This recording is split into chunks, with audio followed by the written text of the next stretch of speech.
جب لوگ پلٹ کے آ جاتے ہیں تو 2 فرشتے آتے ہیں، منکر نکیر ان کے نام ہیں، اور وہ اس کو بٹھا دیتے ہیں اور بٹھا کر کے اس سے 3 سوال پوچھتے ہیں۔ پہلا سوال یہ ہوتا ہے من ربک، تیرا رب کون ہے؟ اب کوئی مانے یا نہ مانے، رب تو سب کا اللہ ہی ہے۔ اگر کوئی انکار بھی کرے تو اس کے باوجود اس کا رب کون ہے؟ اس کا رب اللہ ہے۔ تو دنیا کے اوپر کوئی اقرار کرے یا انکار کرے، لیکن نفس الامر میں حقیقت میں اس کا رب اللہ ہی ہے۔ یہ تو حقیقت ہے، یہ تو طے شدہ ہے، لیکن جو عقیدہ دنیا پہ رہا ہوگا وہی عقیدہ اس کے لہجے میں آئے گا۔ اگر اس نے عملاً، رویتاً، قولاً، فعلاً اپنے اللہ کو اپنا رب مانا، رب کہتے ہیں کسی چیز کی تربیت اس کی استعداد ذاتیہ کے مطابق کرنے والا رب کہلاتا ہے۔ تو اللہ تعالیٰ جل شانہ ہم سب کا خالق بھی ہے، مالک بھی ہے، رازق بھی ہے، اور ہماری ضروریات کا وہ کفیل بھی ہے۔ وہ ہمارا رب ہے، اور صرف ہمارا رب ہی نہیں ہے، رب العالمین ہے، پورے جہانوں کا رب ہے، پوری کائنات کا رب ہے۔ خالق بھی سب کا وہی ہے اور رب بھی سب کا وہی ہے۔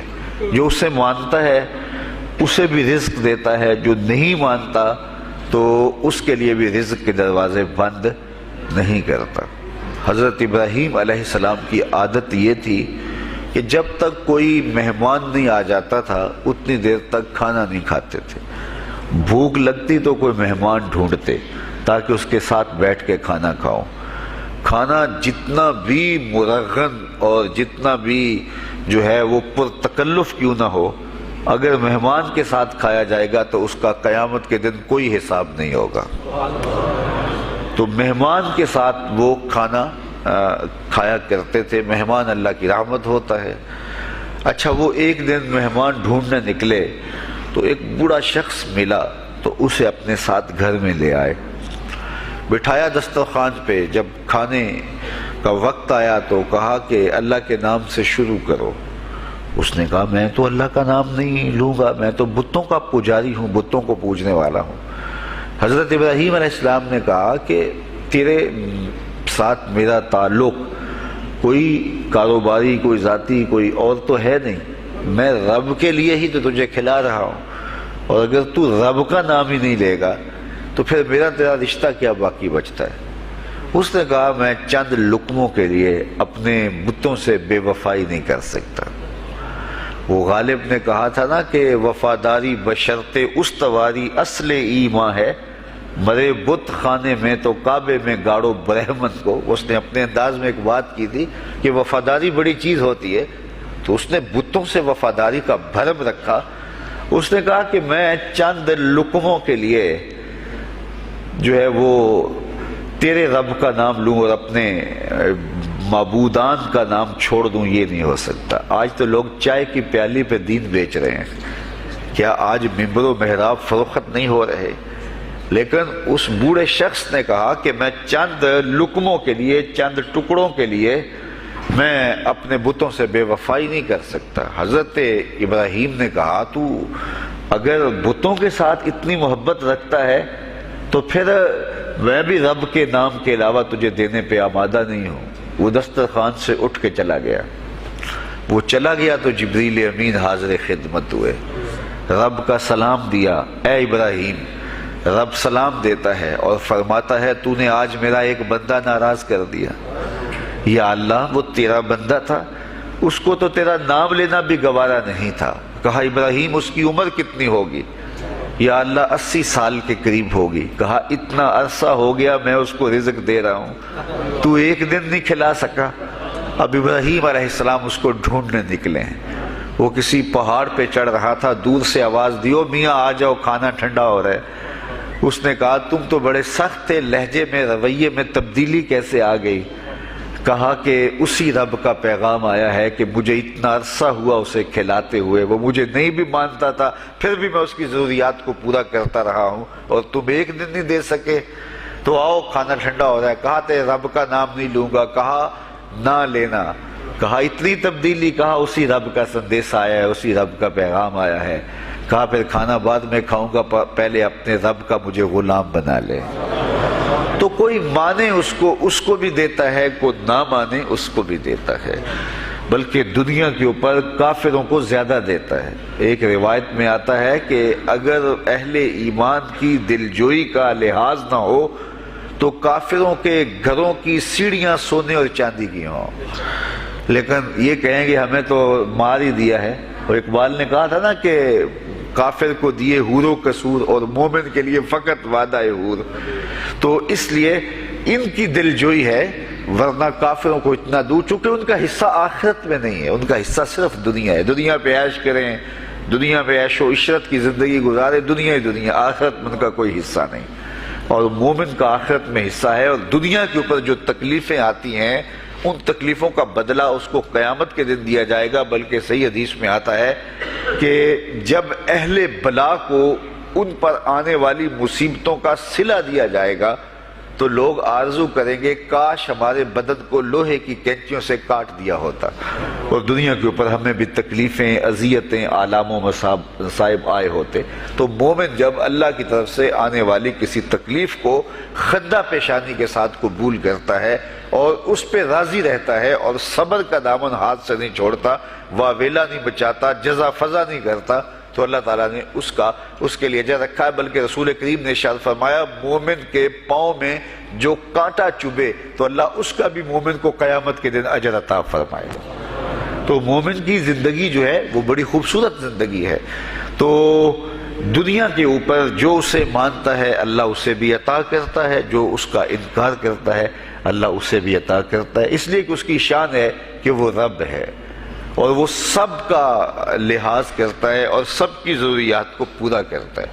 پھر ہر شخص کی ضروریات الگ الگ ہیں، میری ضرورت الگ ہے، آپ کی کوئی اور ضرورت ہوگی، اور سب کی ضرورت کا اس نے لحاظ رکھا ہوا ہے۔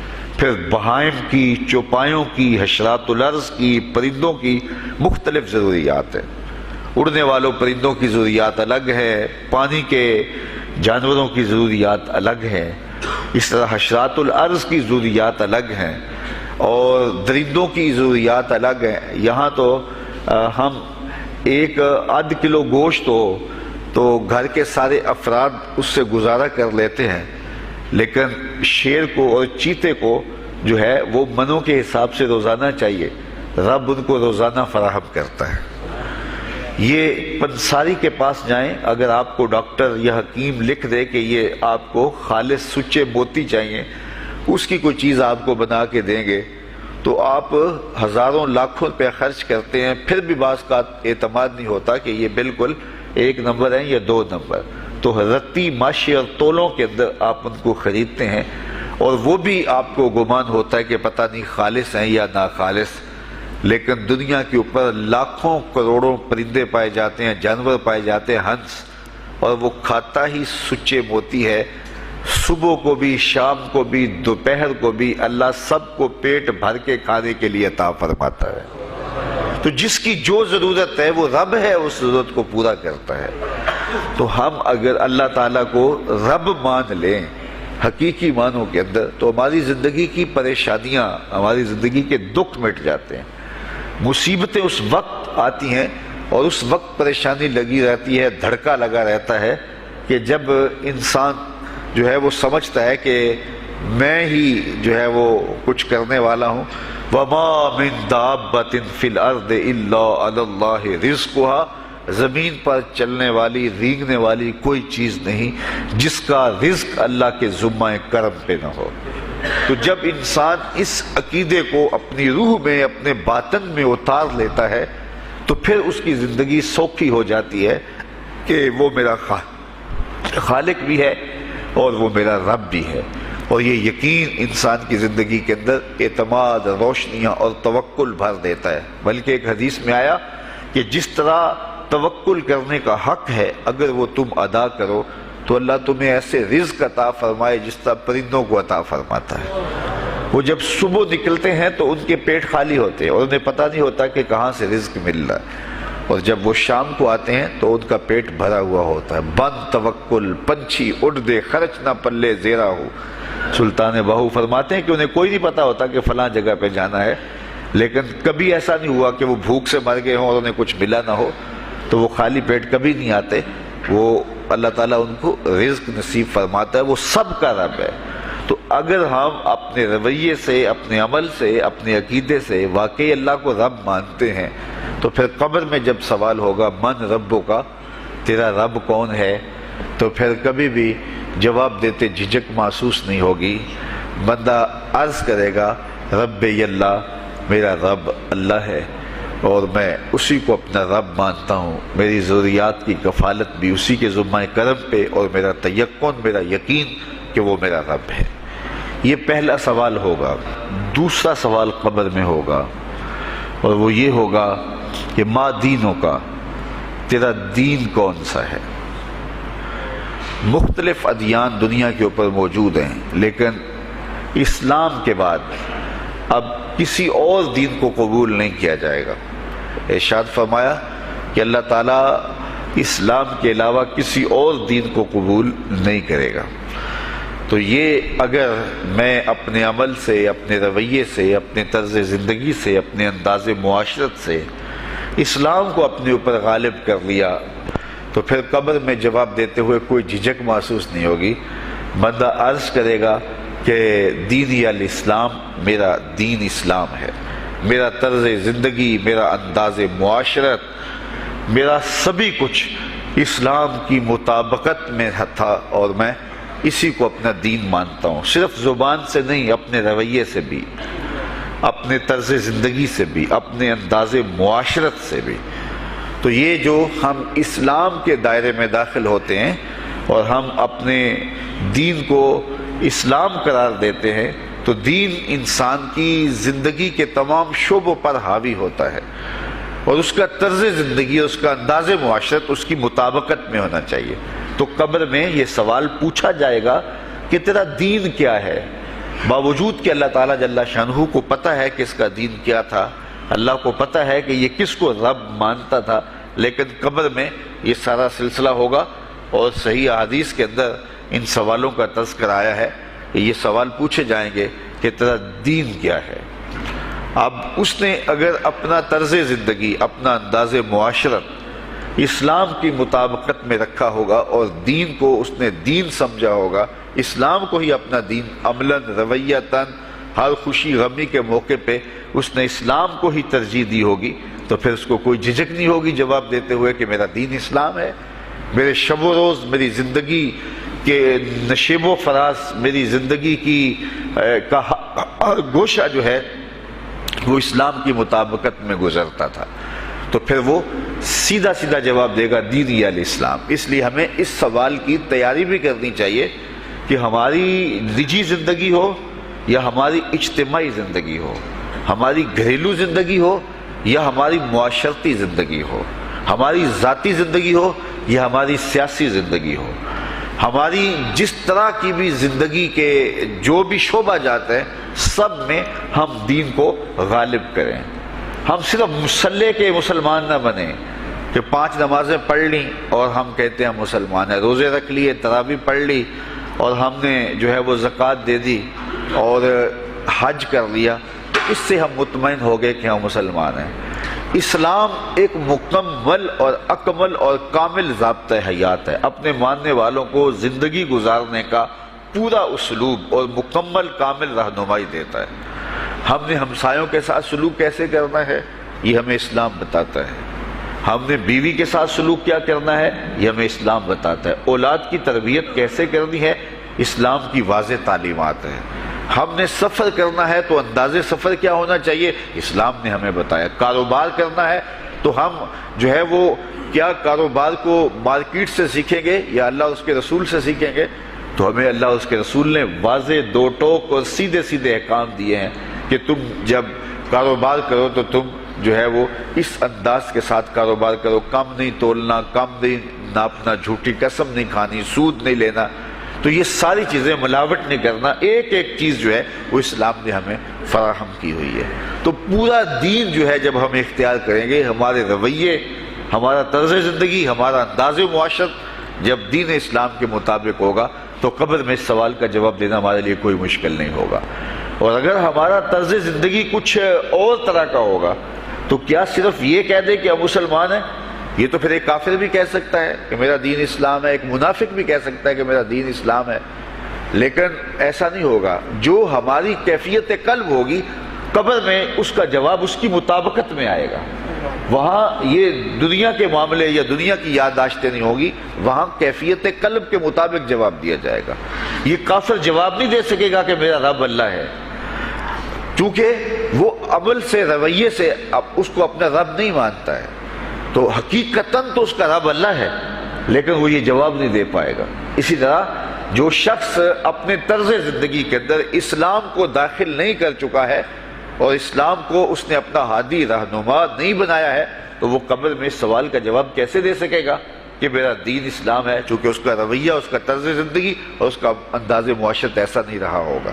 اس لیے ہمیں اپنی زندگی کے شب و روز کو اسلامی تعلیمات کے سانچے میں مکمل اور کامل طور پہ ڈھالنا ہوگا، تاکہ جب قبر میں سوال ہو تو ہم جواب دے سکیں کہ ہمارا دین اسلام ہے۔ تیسرا سوال جس پہ فیصلہ ہو جائے گا، اور اس کے بعد قبر میں یا جنت کا دروازہ کھول دیا جائے گا یا جہنم کی کھڑکی کھول دی جائے گی، وہ سوال تیسرا کیا ہوگا؟ اور وہ سوال بھی عقیدے کا ہے، بلکہ بخاری شریف کی ایک روایت کے مطابق 3 سوال نہیں ہوں گے، ایک ہی سوال ہوگا، اور وہ یہ تیسرا سوال ہوگا۔ فرشتے پھر پوچھیں گے حضور علیہ الصلوۃ والسلام کے روضہ دور سے اور قبر کے درمیان سے پردے ہٹا دیے جائیں گے، اور رسول کریم صلی اللہ علیہ وسلم سامنے ہوں گے، اور فرشتہ حضور کی طرف اشارہ کر کے کہے گا ما کنت تقول فی ھذا الرجل، ان کے بارے میں زندگی میں کیا کہا کرتا تھا۔ یہاں یہ نہیں ہے کہ تو نے کیا کہا تھا یا اب کیا کہتا ہے۔ جب مضارع کے اوپر کانا یا جو ہے وہ کانا کے مشتقات داخل ہوں تو پھر وہ ماضی استمراری کا جو ہے وہ معنی دیتا ہے۔ تو ما کنت تقول کا معنی یہ ہے کہ تو کیا کہا کرتا تھا، تیرا لہجہ کیا تھا، تیری زبان کیا تھی، ان کے بارے میں تیری رائے کیا تھی، تو کیا بولا کرتا تھا، کیا کہا کرتا تھا۔ تو یہ حضور علیہ الصلوۃ والسلام سامنے ہوں گے اور یہ سوال پوچھا جائے گا۔ اب ابو جہل سے پوچھا جائے گا ما کنت تقول فی ھذا الرجل، تو وہ کہے گا ہے ہاتھ لا ادری، ہائے افسوس میں نہیں جانتا یہ ہیں کون۔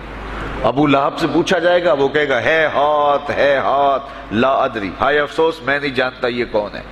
اچھا جانتا نہیں تو پتھر کس کو مارتا تھا، جانتا نہیں تو گڑے کس کی راہوں میں کھدواتا تھا، جانتا نہیں تو اوجریاں کس کے اوپر ڈلوایا کرتا تھا۔ آنکھیں پھاڑ پھاڑ کے تو ساری زندگی دیکھتا رہا، لیکن آج ابو جہل قبر میں اترا، حضور کی صورت نورانی سامنے ہے، اور پوچھا گیا کہ یہ کون ہے، یہ نورانی چہرے والے کون ہیں؟ تو ابو جہل کہتا ہے ہائے افسوس میں نہیں جانتا یہ کون ہے۔ اچھا جانتا نہیں تو پھر پتھر کس کو مارتا تھا؟ اللہ اکبر۔ اور 14 صدیاں گزرنے کے بعد ایک مومن لحد میں اترتا ہے اور پردے ہٹا دیے جاتے ہیں، اور منکر نکیر سوال کرتے ہیں عامر چیمہ بتا یہ کون ہے؟ وہ کہتا ہے پیچھے ہٹو، پہلے پائے ناز کو بوسہ تو کر لینے تو، میں تو مر کے پہنچا ہوں یہاں اس دل ربا کے واسطے، یہ تو میرے بخت جاگے کہ وہ میری قبر میں آئے۔ وہ کسی شاعر نے کہا نا کہ آئے وہ میرے مزار پہ گھونگھٹ اتار کے، آئے وہ میرے مزار پہ گھونگھٹ اتار کے، مجھ سے تو نصیب اچھے ہوئے میرے مزار کے، یہ تو بخت سنور گئے کہ وہ میری قبر میں آئے۔ شیخ عبدالحق محدث دہلوی علیہ رحمہ لکھتے ہیں کہ جب سے یہ سنا ہے کہ قبر میں حضور آئیں گے، پتہ نہیں موت کہاں مر گئی ہے، جی چاہتا ہے زندہ ہی قبر میں چلے جائیں۔ تو وہ کہے گا پہلے مجھے پائے ناز کو بوسہ تو کر لینے دو، میں تو زندگی کے بھر میں انتظار ان کا کرتا رہا، اور ان کے بارے میں پوچھ رہے ہو یہ کون ہے؟ ساری زندگی پیر مہر علی شاہ نقشہ بتاتے رہے، مکھ چند بدر شاہ شانی ہے، متھے چمک دی لاٹ نورانی ہے، کالی زلف تے اکھ مستانی ہے، مخمور رکھی ہند مد بھریاں۔ تو وہ فوراً جواب دیتا ہے یہ تو وہی میرے آقا و مولا ہیں جن کے لیے ساری زندگی تڑپتا رہا اور ان کی زیارت کی آرزوئیں اور تمنائیں کرتا رہا۔ اچھا ابو جہل ساری زندگی دیکھتا رہا تو وہ تو جواب نہیں دے پائے گا، وہ کہتا ہائے افسوس میں نہیں پہچانتا یہ کون ہے، ہاتھ لا ادری، مجھے نہیں پتا۔ اور 14 صدیاں گزرنے کے بعد ایک مومن لحد میں اترتا ہے تو وہ فوراً کہتا ہے یہ تو وہی ہیں جن کے لیے زندگی گزار آیا ہوں۔ تو جس نے دیکھا تھا وہ پہچان نہیں سکتا، اور صدیوں بعد جو دنیا کے اوپر آیا وہ فوراً پہچان بھی رہا ہے اور پائے ناز کو بوسے بھی کر رہا ہے۔ تو پھر اس کا کیا جواب ہوگا؟ تو اس کا جواب علامہ اقبال علیہ رحمہ نے دیا۔ وہ کہتے ہیں قبر میں یہ جو آنکھیں ہیں ان میں تو مٹی پڑی ہوگی، یہ تو بند ہوگی، دل کی آنکھیں کھلی ہوں گی۔ ابو جہل نے ان آنکھوں سے دیکھا تھا، یہ آنکھیں تو اب کھلی نہیں ہیں، تو ان سے وہ کیسے پہچانے گا؟ اور دل کی آنکھوں نے حضور کو دیکھا ہی نہیں تھا۔ اور یہ صدیوں گزرنے کے بعد جو مومن لحد میں اترتا ہے اس کی گو ان آنکھوں نے نہیں دیکھا تھا، لیکن در دل مسلم مقام مصطفیٰ است، مومن کے دل کے ڈیرے کے اندر مومن کے دل میں حضور ہی بستے ہیں، اس لیے اس کی آنکھوں نے، دل کی آنکھوں نے حضور کو دیکھا اور پہچان لیا، اس لیے کہ دل کی آنکھوں نے حضور پہلے بھی دیکھے ہوئے تھے اور دل آرزو میں مچلتا رہا، اس لیے دل کو پہچاننے میں دیر نہیں لگی۔ تو وہاں یہ آنکھ نہیں پہچانے گی، یہ آنکھ پہچانے گی، اس لیے اقبال نے دوسرے مقام پہ کہا دل بینا بھی کر طلب خدا سے کہ آنکھ کا نور دل کا نور نہیں۔ آنکھ کا نور اور ہے، دل کا نور اور ہے۔ تو اگر کوئی شخص دنیا کے اوپر دل کے نور سے بے بہرا رہا، قیامت کے دن یہ آنکھیں اسے فائدہ نہیں دے گی، بلکہ اللہ تعالیٰ نے خود قرآن مجید میں ایک مقام پہ فرمایا من کان فی ہذہ اعمی فہو فی الآخرۃ اعمی واضل سبیلا، جو اس دنیا میں اندھا رہا کل قیامت کے دن بھی نابینا اٹھایا جائے گا۔